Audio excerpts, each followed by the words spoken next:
Could the rise of individualism be the very thing that cuts us off from the soul path we thought we were walking? Hello, my beautiful soul seekers. This month, Wild Sovereign Soul co-founder Jonathan Wilkinson and I are sitting down together to trace how the rise of individualism severed our connection to community and spirit, what Jung's individuation actually meant before it was reduced to self-improvement, and what these times are really calling us into. And this is perhaps the first time we've really just kind of recorded whilst having a back and forth conversation, and then obviously are now sharing it with you. We didn't plan this at all, other than deciding the theme that we're going to talk about. And so we'd love to know what you make of this. It's going to be very spontaneous, very free flow. But we felt that you would appreciate hearing the kind of back and forth that we have on all kinds of topics.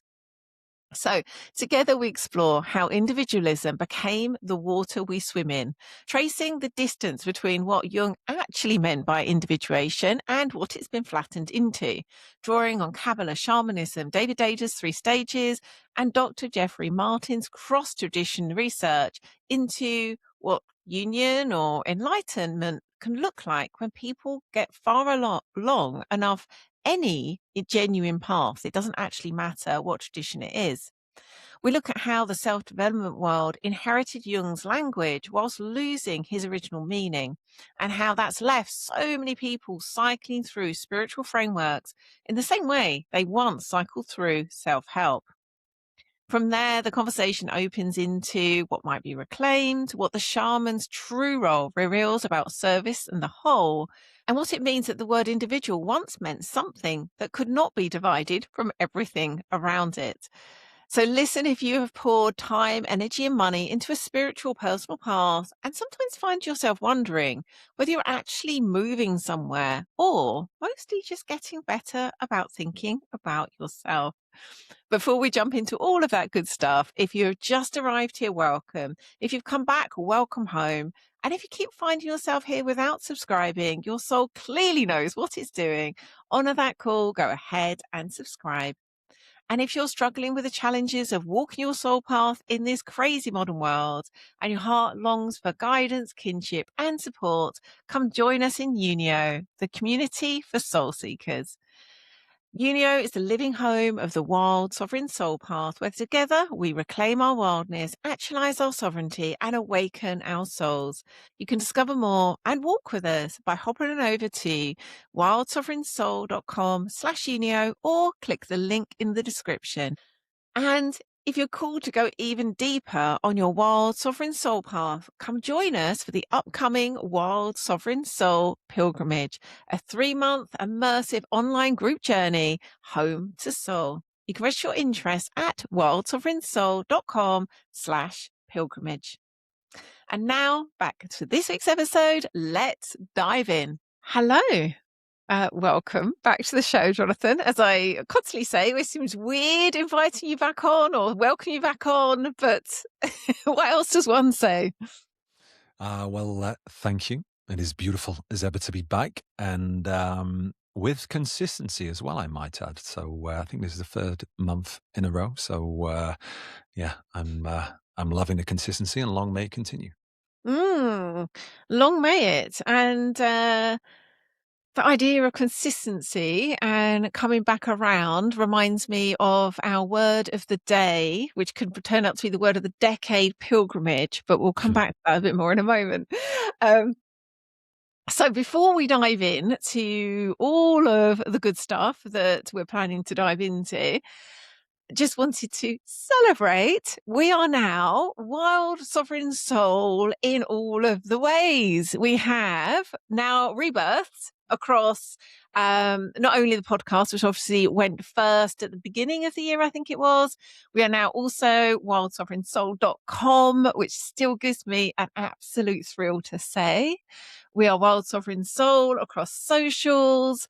And so it feels really good. It's been absolutely a labour of love, hasn't it? I mean, my goodness, just doing the about page yet again for however many times it's been over the years that we've done an about us page. But all of it has felt really just compounding this sense of alignment. This is exactly where we should be, where the work has been calling us. And so, yes, I just want to take a moment to celebrate that we are now fully and wholly Wild Sovereign Soul. Indeed. That feels so good. So good. So new. Even though it's not like it's new and fresh to us, but just having you speak that out, I can feel the almost like the actual for real start of that next chapter. And those beautiful souls that will be heading on over to wildsovereignsoul.com and hopefully taking the journey through that we're rather biased, but very beautiful and soulful website. And taking that journey through the homepage into the About Us page. And we believe it's something special, and we hope you do too. Yeah. Yeah. And talking of that word journey, there is now a kind of nice sense of begin your journey at wildsovereignsoul.com, or indeed the podcast, then wildsovereignsoul.com, and then into taking the very first pilgrimage, the Wild Sovereign Soul pilgrimage with us. And so we're going to say more on this later, I suspect. But we are in the throes of planning the very first Wild Sovereign Soul pilgrimage, which is an online group immersion into coming home to your soul. And so, again, we'll say a bit more about that later, but just wanted to mention that has been just so alive for us, and this idea of pilgrimage. But again, I'm going to try not to say anything more now because we no doubt will deepen more into that. Is there anything you want to add to that before we dive Only into the question we're going to work with today? Only that we're not hanging about with this one.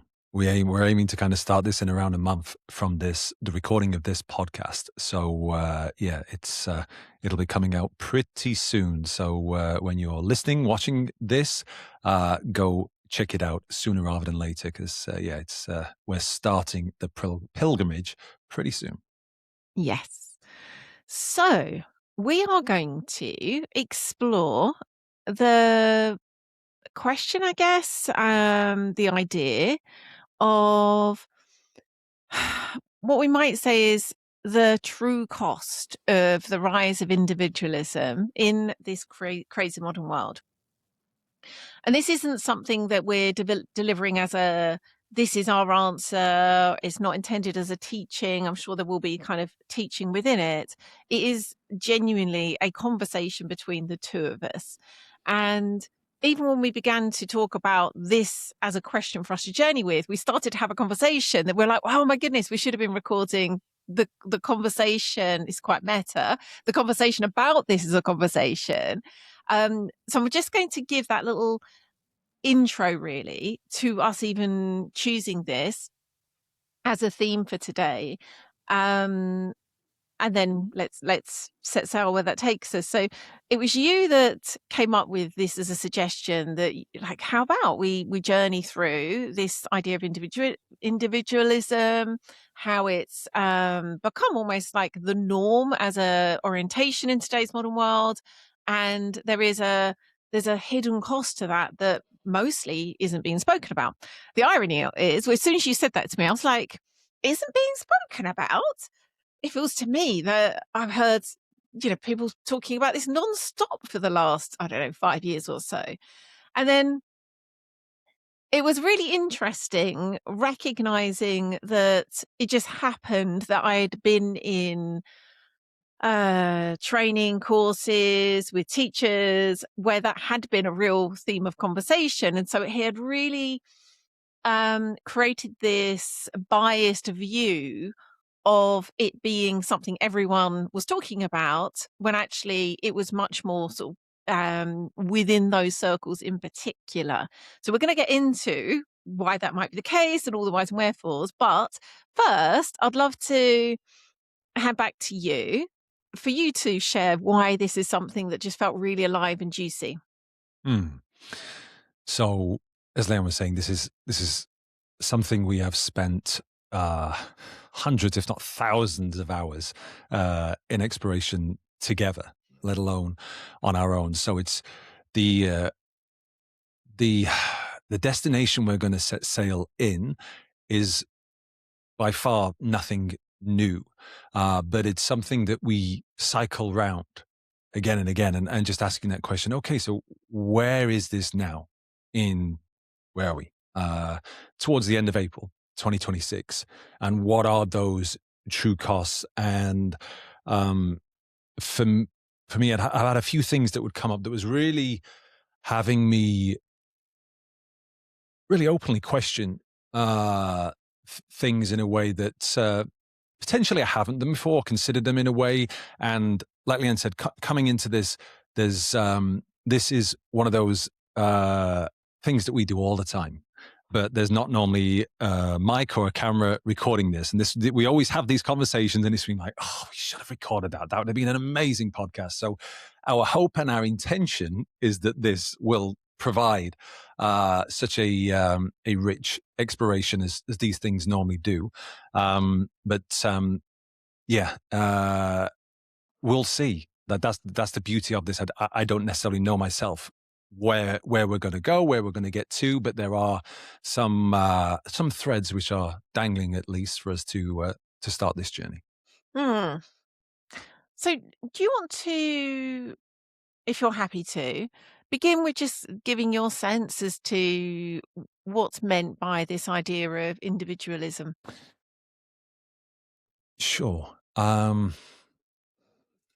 So certainly in this modern world where individualism is actually something that has become celebrated, like almost like held up, being lauded, being independent, is a place to get to, a place that has these riches and rewards for us. And the reality is rarely that is the case. And it's providing this sense, and there's always kind of two sides, two poles to whatever we're going to speak to, but one of speaking to it in terms of what's somewhat obvious, I'd like to think to most of our listeners, is through this creating a sense that you don't need anyone else, just yourself. You don't even need a connection to spirit, to God, creator, whatever you want to call that creative force behind life. You literally just need yourself, and everything in your life is created just from yourself. And it can, there are obviously exceptions to this, but when we've got a whole society of people that are operating from this narrative, this cultural conditioning that we're receiving, very much kind of from a top-down perspective, we naturally create a sense of separation, of disconnection. And as humans, we're just not programmed to be programmed. We're just not created to be lone wolves. As a whole, we're just not. It just doesn't work. Doesn't work for us individually, doesn't work for society. And so it really ends up creating, or can most of the time create, this sickness of self-obsession, this narcissism. And as children, we are naturally narcissistic. We believe everything in the world is the way it is in some shape or form, down to us and our actions or non-actions. We innocently place ourselves at the center of everything. And normally, through a more, let's say, natural indigenous life way, that wouldn't be the case.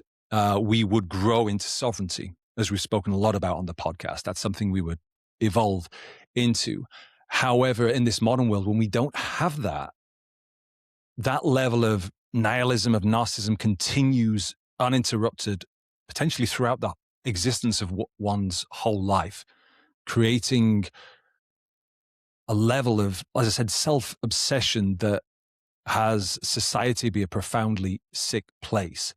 And so the kind of the diagnosis of the problem itself, I think there's a very kind of clear and agreeable basis for, and the prognosis and the prescription for that is obviously something we'll explore, but that's what's feeling Alliance's sort of presence initially. If there's anything you would like to add to that at the outset. No, I feel like ready to just dive into the conversation, almost as if we're not recording, and see where it takes us. um, there were several different things that was occurring to me. Uh, some of them sound like I'm contradicting what you've just said, which isn't my intention. It was just the kind of my mind was going to the yeah, but blah blah blah, yeah, but blah, and so working backwards, I was like, I think sometimes there can be nihilism, but I wouldn't say that's necessarily the mm, certainly in the circles, the wider circles that we're in. So you could say sort of the deeper circles we're in are ones that are very focused on paths of soul and spirit, but then kind of rippling out into, say, for example, self-development, personal development, self-help kind of fields, which I suspect we'll touch in on a moment. I don't think they have a sort of nihilistic viewpoint. It's almost like the meaning of life is individualism. The meaning of life is the pursuit of success. It is inherently um, the context of individualism is also giving this meaning to life that is based on achieving the pinnacle of individualism. Um, that was just occurring to me. Then there's almost like that becomes the God, doesn't it? That becomes the new Mm. God. Um, I was then pondering how this word, I remember actually a couple of years ago, I had one of our longtime students coming on the show as part of one of those sort of medicine conversations I've had where I'm speaking to them about their path of turning their wounds into medicine. And at the end, bless her heart, she made a slip and she meant to say what she'd learned about the path of individuation, but she accidentally said individualization. My mind, when words start to become meaningless, you think, like, what word have I just said? So she slipped up and said basically the topic of this conversation, individualism instead of individuation. And I was like, this is the challenge, even though it was just a word slip in her instance. I think there's many different reasons we've ended up where we are culturally with the rise of individualism. But certainly, as much as I adore Jung, his work, I think, taken at a surface level and being misunderstood, and even to an extent, maybe like the very design of it, it can absolutely lead to this idea of individuation is like a facet of I keep going to say the word and then thinking I'm saying the same word, individualism. And it's a really interesting, nuanced thing, because if we look at today's world, people who, for example, are on the path of individuation, whether that's through a strict Jungian path or some other kinds, because we lack connection to true community, because many people lack a true sense of connection to spirit, it becomes the path of individualism, even if that wasn't the intention. Is that we lack the context for individuation to be what it truly should be in quote marks, like what it is intended to be, that rise into sovereignty and into soul. And it becomes another way to become this disconnected individual. Yeah. Would And you mind? I know you just alluded to it there and saying rise into soul and sovereignty, but would you mind just giving the listener and the viewer a sense of what Jung meant by that term individuation? Yeah, I can do, and I'm probably going to paraphrase and use probably more like our terminology and maybe a bit of Kabbalah terminology mixed in. So excuse, none of this is meant to be like going on record as a Jung spokeswoman. Um, but I would say, simply put, and actually, there's an excellent book that's by my teacher, my Kabbalah teacher, Mike Bice. His teacher that has written an amazing book that actually kind of overlays Jungian philosophy over the top of the Kabbalah tree of life. And so, because I'm familiar with that way of looking at it, it's become one of the same in my mind in a way that perhaps other people wouldn't see quite like that. So I just want to give that context because I've gone quite deep because I love Jung so much, and then would love to be able to map, oh, that is saying this and this. I was funny enough thinking earlier how a few years before that, I'd been mapping Mahir Baba path against Jung, and I was like, oh, I haven't done that against the Kabbalah as well. So I was just pondering that earlier, funny enough. So coming back to your question,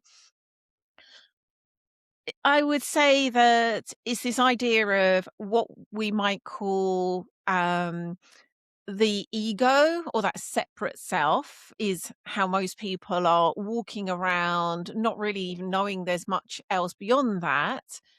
Jung, through, you could say, of course, he was very influenced initially by Freud, but then also starting to spend time with indigenous shamans, starting to see truth in the ancient tradition of alchemy, started to realize there's something deeper that's available or true for humans that we might call the soul, or what he would call self with a capital S. And so his work, really simply, overly simply put, is to know that self, that deeper self, the higher self. So from a Kabbalah perspective, that would be going from Yesod, which again would be ego, into Tiferet, which would be like the point of soul consciousness. It's actually a triad, but the point of consciousness is Tiferet. And that's, again, really overly simply put, is the point of Jung's work. And of course, because this takes us into the realm of much more complex things, even, mysticism, his work has been very much reduced to something that is akin to kind of self-improvement. His ideas, his work, some of it wasn't, again, he started to realize towards the end of his life that his own philosophy of psychology had actually been taken without him realizing from Kabbalah. But he didn't realize that until towards the end of his life. But of course, whether you say it's Jung's work or work that he kind of discovered and then renamed and brought a lot more to, this idea of, say, archetypes or inner masculine, inner feminine has been popularized and like pulled out by its roots. Like, people often don't even realize this idea of, say, synchronicity. That's a Jungian term. People use it and probably don't even know that it's come from his work, and it has a much deeper meaning. It isn't just, oh, well, that's cool, that's synchronistic. It has a much deeper meaning. And so the reason I've banged on about this is when we talk about this idea of individuation in a Jungian sense, it's just worth recognizing that there is so much more to that than this idea of, oh, I'm just becoming myself, which is sort of been popularized to sort of mean that, which again is hence why it's fueled this rise of individualism. Yeah, beautifully said. Thank you. And I think that really tees up that age-old quest to know thyself, and how in this modern world we, and you touched on it, I think earlier, is the self-improvement, self-development, self-fixing trap that we can find ourselves in this modern world where um, to there's a great quote, I forget who it's from, is you'll never find yourself by trying to fix yourself, or you'll never know yourself by trying to fix yourself. And that's where, again, so much of this modern day rise of individualism, of being independent, is about acquiring these skills or seemingly fixing something that's broken. And it ends up, steering people much further away than the path of than they would be on the path of individuation to be able to truly know themselves. And that's the really interesting times we live in, that I don't think we have ever been in a situation before. And in many ways, I think this has come from the information age. We have had these huge swings from being of our lineage, our like actual physical lineage, which we could clearly trace back, and really immersed in that, to suddenly being going through the where are we, in the 60s and the 50s, the counter culture age, where psychedelics, and all of a sudden we're opened up to all these different mystical teachings, plant medicines, and just almost just drowning in information, where we've got so many feet in so many things that it has spiraled, I think, many people naturally into this just never-ending cycle of trying to fix themselves rather than trying to know themselves. And that is one of the things that I think is really at the heart of so much of where people can steer themselves off track from the path of soul. And actually, ultimately, because at the heart of this is what's in good of the whole. And as for those who will see when they go on our new website, wildsovereignsoul.com, it says, come home to your soul in service of the whole. Because this is really, and this is something certainly we believe, is we're not here to just do it on our own or be successful on our own. It's, if it isn't in service of the whole, if it isn't in the greater good of society, of the world, if it isn't a win-win, often it isn't a win.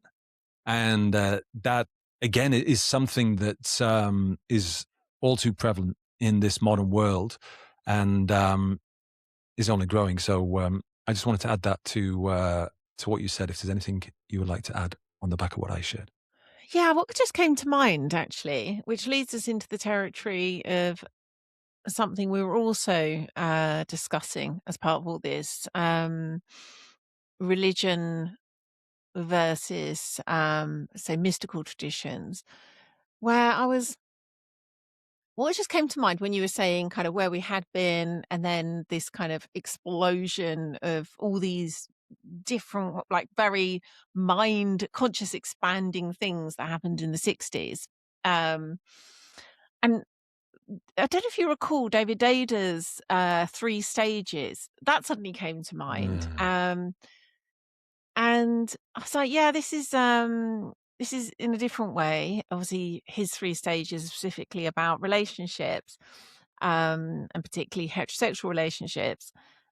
Um, but I was like, yeah, the same is possibly, it could be mapped to what we're looking at today culturally, where pre 1950s, in his I'll mirror it with his stages and then what I just saw about our stages at the same time.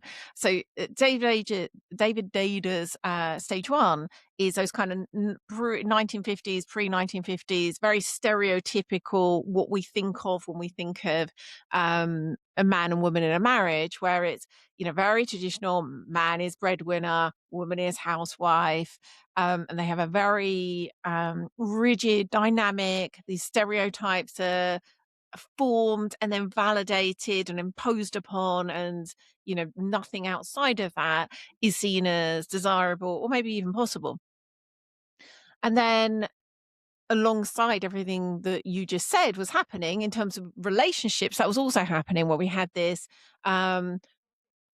reinvention of what it meant for women to be women and men to be men, And very much this idea of very different expectations on each other, where of course with the rise of feminism, and then how that rippled into relationships, it was very much seen there was a kind of, you're just equals, you're sort of the same, and it isn't that men need any particular role or have any particular traits that they should bring into a relationship. Same for women, you are very much equals and can do and be the same things.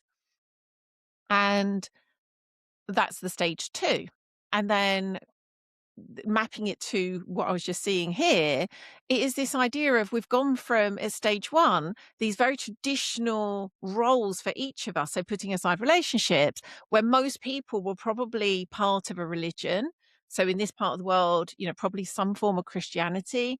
Um, you very much had a very rigid role in your society. I'm not talking, of course, ancient cultures. I'm talking kind of, modern Western cultures. You had a Pre-industrial very, revolution. yeah, Mm. no, yeah, I'm talking kind of Oh, post-industrial sorry, I meant to say revolution. yes. Yeah. So you would have, this idea of what it means to be a good daughter, a good mother, a good father, a good employee, very, very rigid roles at stage 1. Stage 2, everyone's kind of like breaking out of that and kind of running to the, pinnacle of individualization. And that's prized. That's seen as like, yay, just like, again, stage 2 relationships, like we're equals. Suddenly it's like, we're equals and I am my own person. And, sod that I don't have to be dictated to by my community or my family or my church. And going back to David Ada's work, at stage 3, that's when union becomes possible, or at least in the work of that, where we're what is there to be reclaimed and honored, and what is there to be let go of, transcended, recreated for these times, where one might still want to honor this idea of what it means to be a woman, and how just, these are examples. I'm not saying like this is the idea for everyone, um, to be in this devotion to what does it mean to be a woman? What does this mean about the divine feminine? What role does that have in my life? What role does that have in my relationship? Same, for example, for a man. And that's his stage 3 relationship. But bear in mind, I've not looked into his work for at least 6-7 years, so this is all off the top of my head. I think I'm roughly right, but anything that I've I've missaid, it's because of that. And then coming into like stage 3 culture, which is what I see we're here, is like, this is really interesting, because what can we learn from the conditions of our past, and not necessarily our ancient past, but again, like say pre-1950s, where we did have church, we did have village, we, not the true village of our indigenous times, but we did have more a community. We did have a role within our community compared to today. We've then learned all of this idea of like, and there is this idea of this, this self that I'm being called into. So what does stage 3 mean for us? What could that allow us to have? I'm sorry, I've just now, brain's gone into like spiral dynamics, all the rest of it, but keeping it simple.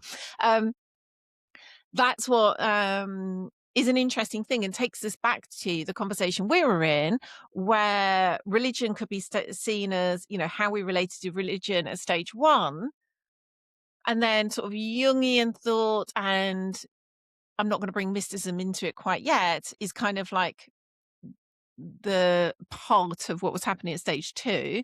And then what at stage 3, what could we reclaim from, again, this idea of religion? What can we take from what Jung was inviting us into, and thinkers like him, and the further reaches, as I was saying, are really mysticism. How do we bring those together in a way that is right for these times? Mm.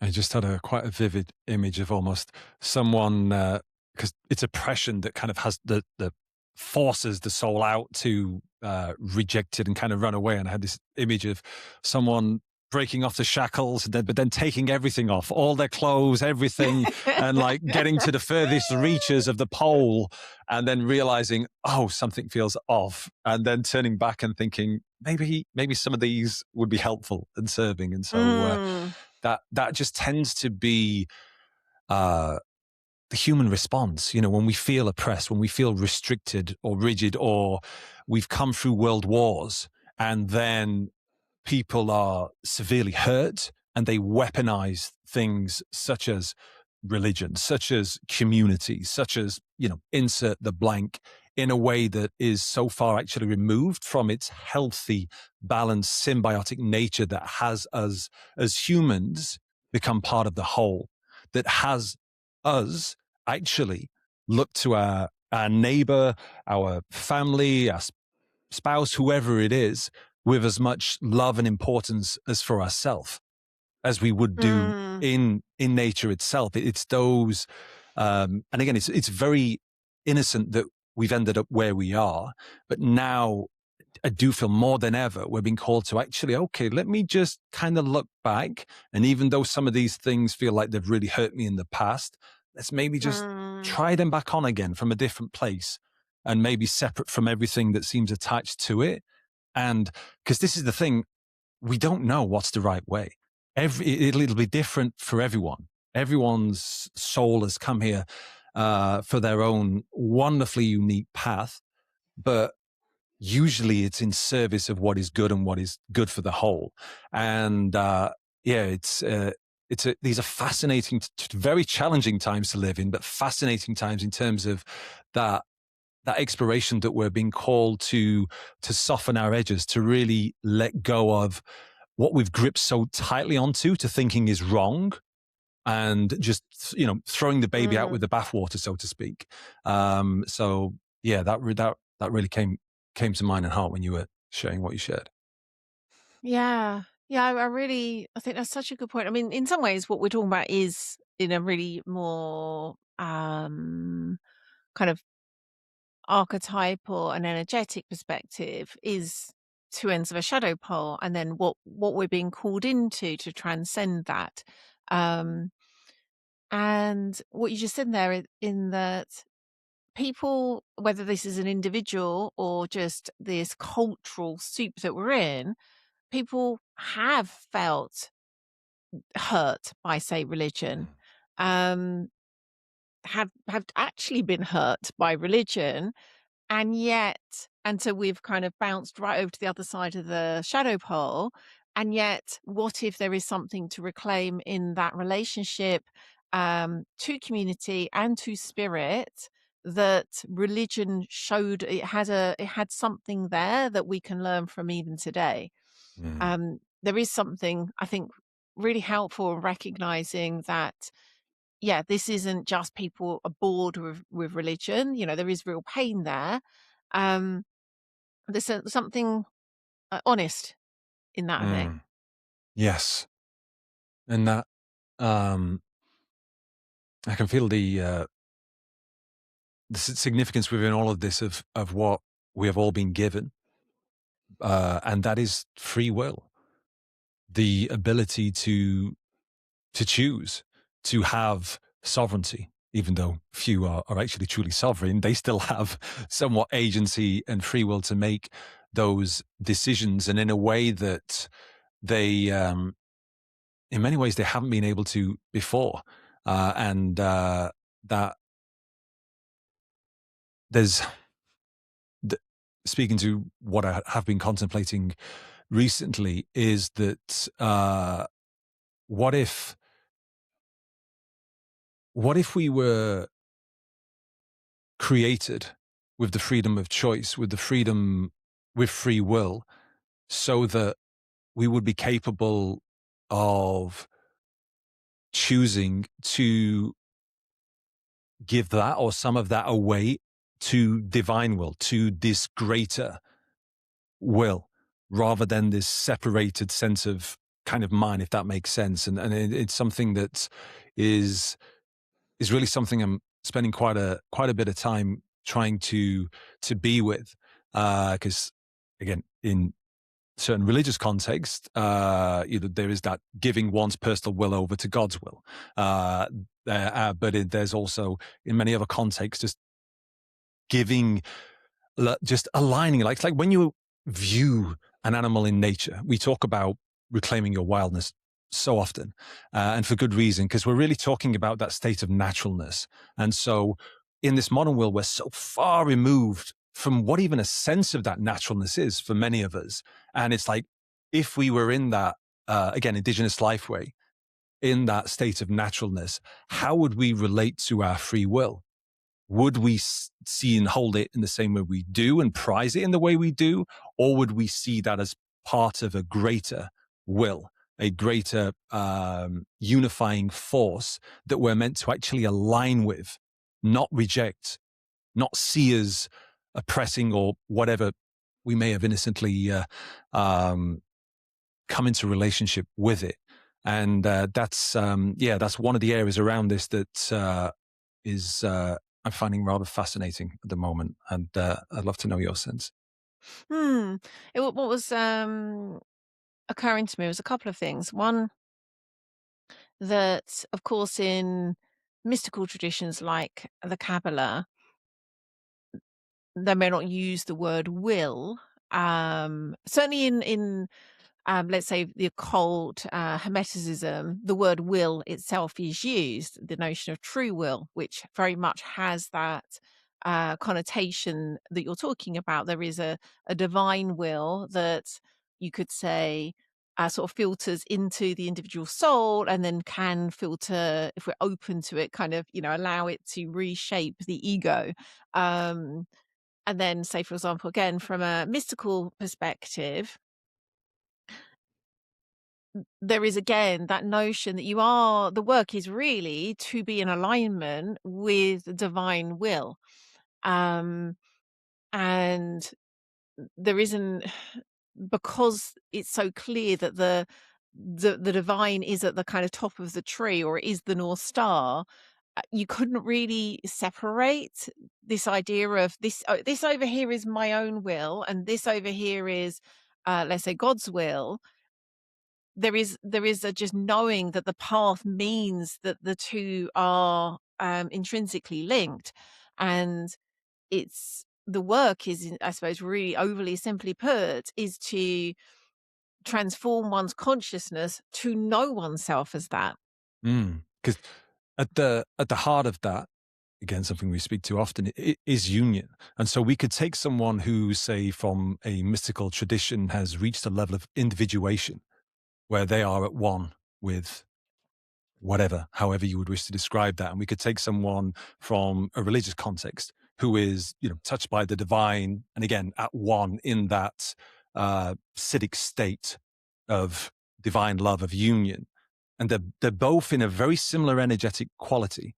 And they're not usually, let's say, heavily focused on their personal will, their personal choice. They have reached some place of union whereby they have been freed or liberated into a much lighter, divine, beautiful, satiating place, let's say, whichever side you want to go, you can look at both sides and see, the end destination, or what would the place to get to in union, is still has the same experience. And again, it doesn't have that focus anyway, and maybe none at all, on individualism, on that sense of inner independence, let's say. Mm. The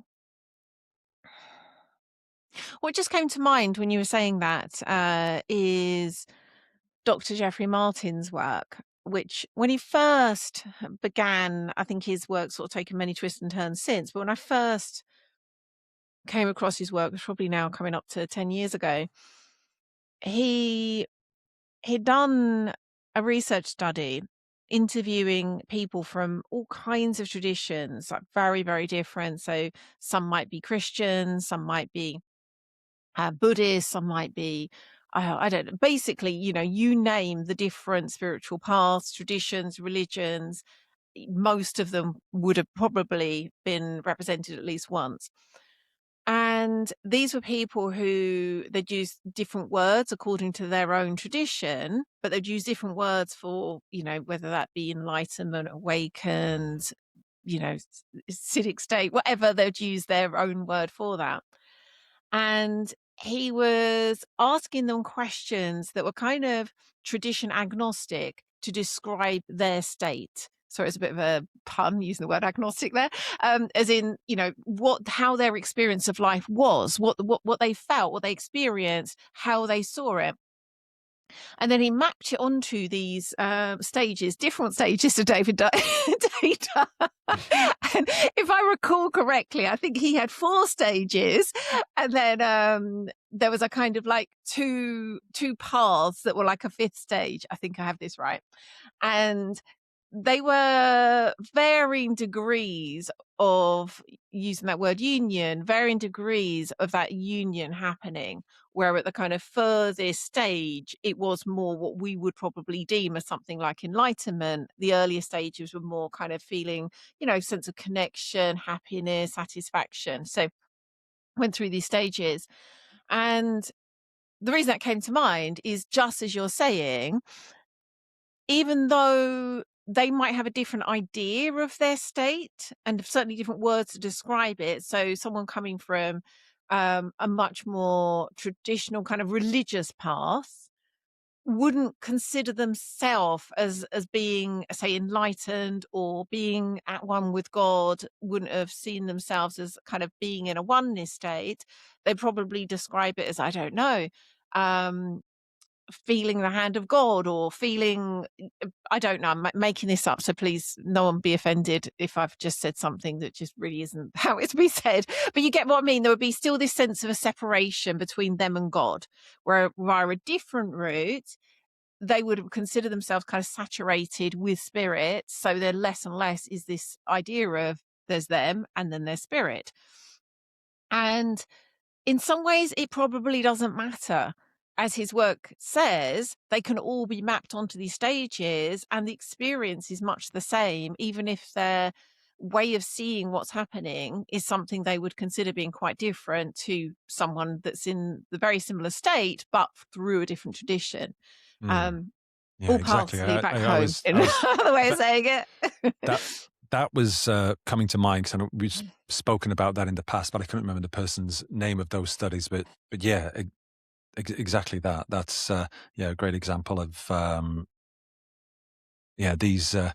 these states of being that we can get to, that can be described and experienced seemingly quite differently, but when you witness them, when you're in the presence of someone like that, and in one of the benefits of this information age is we actually have lots of footage of people in these states of being. And I spent quite a bit of time recently observing many people in these states, and I can feel this sense of similarity in them, even though there can be certain differences. And what doesn't seem to be present, like I said, it is this um, strong sense of independence. It is some form of union.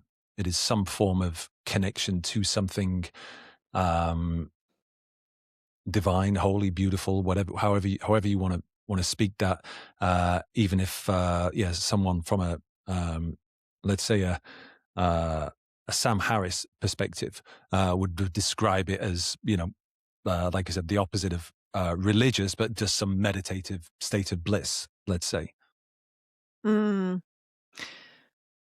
So there's one final thing that's come to mind that we'll share, and then unbelievably, the time has basically gone. This has flown by.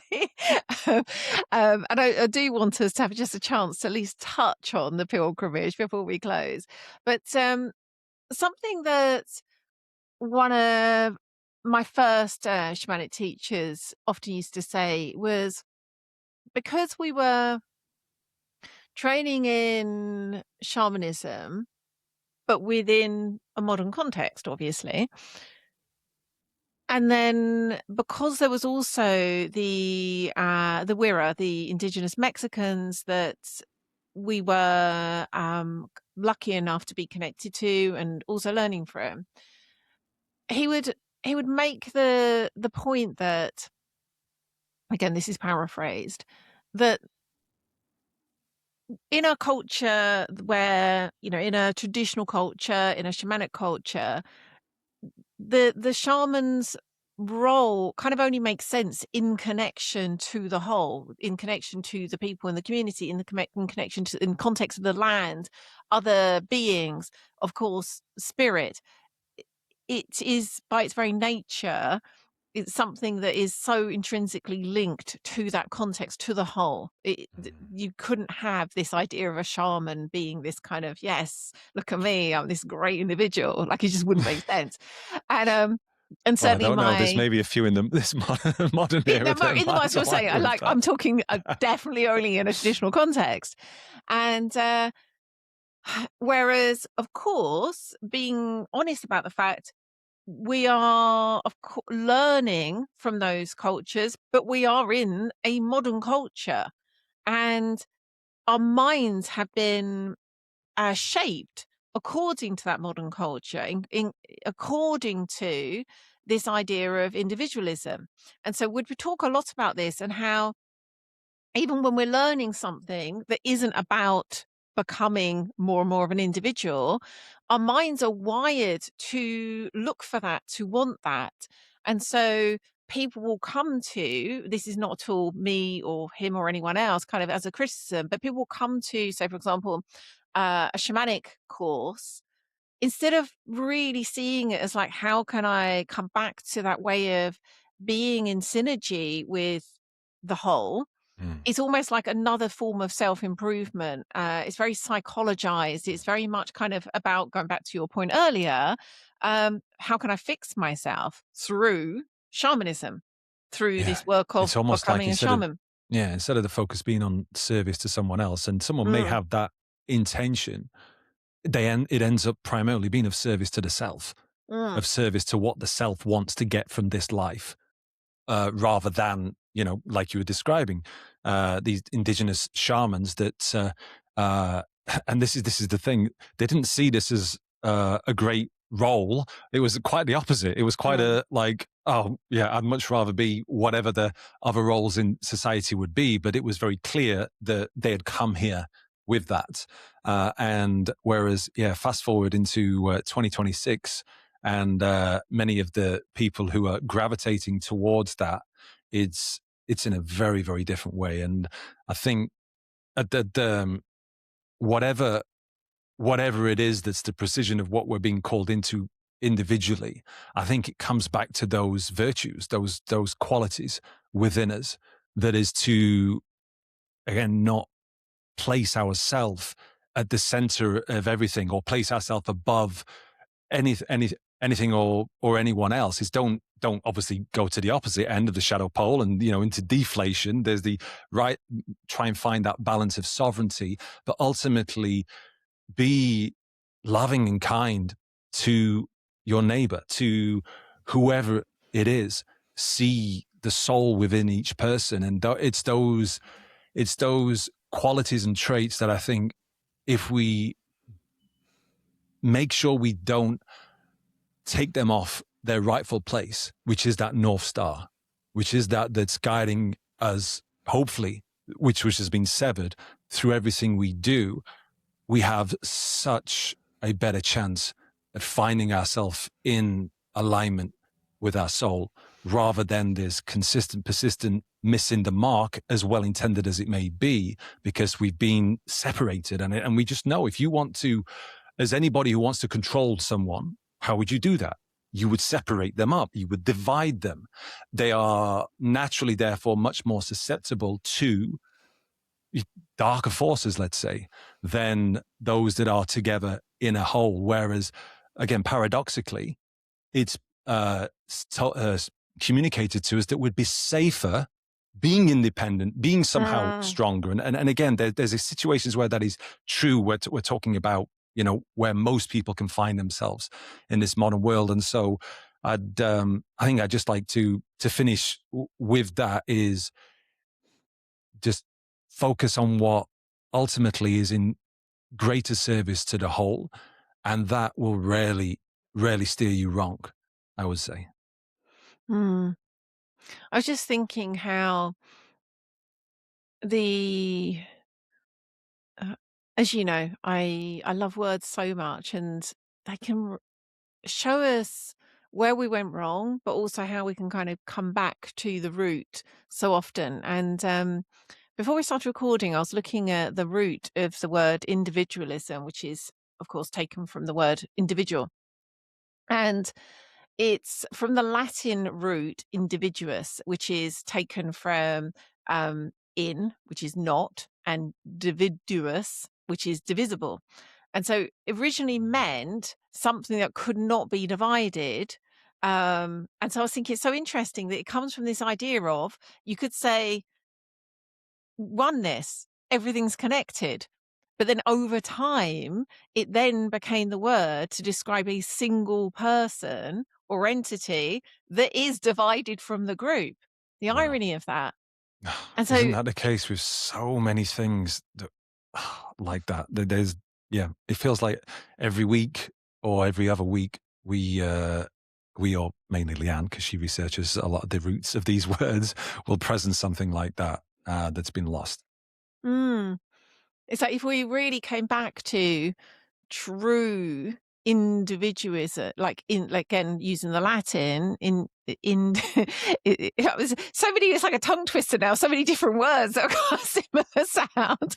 But the idea of individuous, where we can't be divided from the Mm. whole, that would be maybe the true North Star for us. So we are over time, but let's just quickly say a little bit more about the pilgrimage, which again, it just gives me thrills every time I say that word.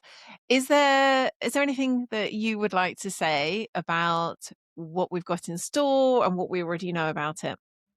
In fact, before you do, I'll just say this because I've got it clear and in front of me. So we're talking about the Wild Sovereign Soul Pilgrimage, which is an immersive online group journey home to soul. So really, very much everything we've just been talking about. And we know that we haven't got the exact date and time sorted yet. We should have that probably by the time this goes out, but we're looking that it'll likely be the week commencing the 18th of May. And the link for that is wildsovereignsoul.com/pilgrimage.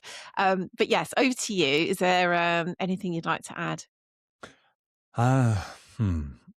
I think this is just a something very, very special indeed. And this is something that is timeless, ageless, that we're trying to bring back. And it's on these pilgrimages that we would get to really know thyself, to understand who we are, what we've come here for, and our place in the order of things. And that comes from going through, for us, the Wild Sovereign Soul path, that of reclaiming your wildness, actualizing your sovereignty, and awakening your soul, and what that looks like in this modern world. And so it's, for us, it's a very much a modern day pilgrimage, but really grounded in the most ancient, timeless of wisdom traditions. And it is so needed. And talking to this culture we find ourselves in, of this self-help or trying to fix ourselves, we're looking constantly for this one and done. Whereas really that's not how in the past we would view a pilgrimage. We would view this journey of soul like this is but a pilgrimage until it ends, and it doesn't stop this cycle. And so we have really created this not as just this one-off course, but as the cornerstone of our teachings, to be able to take people at least once a year, if not twice a year, on these cycles, these pilgrimages that allow them to really find themselves in this modern world, which as we talk about often, is really, really challenging. So, yeah, I could say much more, but in the interest of time, I'll leave that there. But is there anything you'd like to add? I was just reflecting as you were sharing that, and again, this idea of it being a cyclical pilgrimage, say, for example, once a year, and how in this modern world where we've so become disconnected with the true cycles, the natural cycles of time, the planet, the solar system. I mean, thankfully, people are starting to come back to that, and certainly in the work that we do with people, that's very much, invitations that we're constantly giving to do so. Um, but I was thinking how having this cyclical way of being able to join something with the intention, like this is my cycle to go deep into my wild sovereign soul path. It's not that I'm not doing it the rest of the year, but once a year, coming back to the power of cycles, how they hold us, how they call us into something, how they guide us, how things become possible because we're in that holding of a particular cycle, and how beautiful that will be. And for us too, oh, we're in the pilgrimage right now. And when we're on this pilgrimage, we do everything with even more intention when it comes to reclaim our wildness, actualizing our sovereignty, and awaken our soul, because this is the pilgrimage and this is the cycle we're in. And this is what is here to the resources, the community, everything that helps guide us on this pilgrimage. That's just it, just I've sort of pictured it all just suddenly coming to life, and that cyclical nature of it in particular, what that provides, that just a one-off thing just wouldn't. Mm.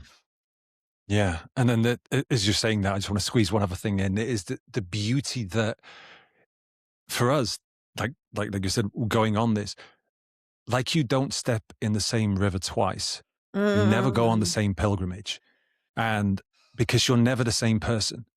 And this is for us as we've been creating this, we've been really been in the this the beauty and the majesticness of it, because often as in the roles we do, we can create courses and then you do the same thing again. But with a pilgrimage, it will never be the same, even for us as guides on this pilgrims, as for pilgrims on this pilgrimage. And it's the same for everyone journeying with it. And just like any book that you can, any really special book where you'll go back and reread it, and there'll always be something there, like the angels have been in and restructured the words around.